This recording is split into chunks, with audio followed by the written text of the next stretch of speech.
Lêgerîneke gerdûnê de xeyalatı diçirise, ruhê min di gava herî kurde dipirise. Mayev tecelliye yan xewneka bê ser û ber, hebûn di nav tunebûnê de bi tere dilerîze.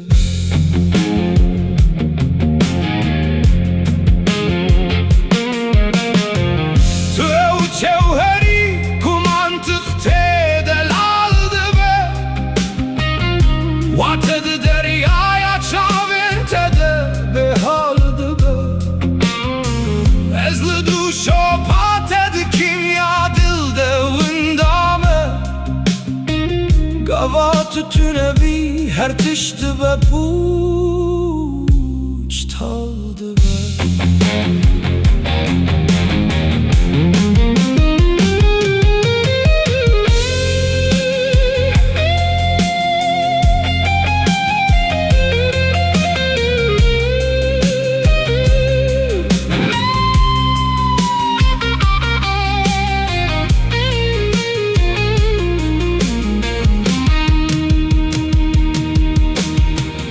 Evin sinore herî bilind zanîneye, nîşana yek bûne û razên jîneye.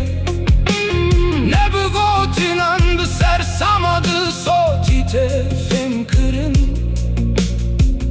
ew pira di navbera fena û mayîneye. Bila dengê gitara min bibe feryada vîramanî, ku tu carî ne hatiye gotin ev sirra giranî. Di hem bêza bê dengîye de hem bibin yek cewher, da ku bimîne her tiştî hûndire ve resenî.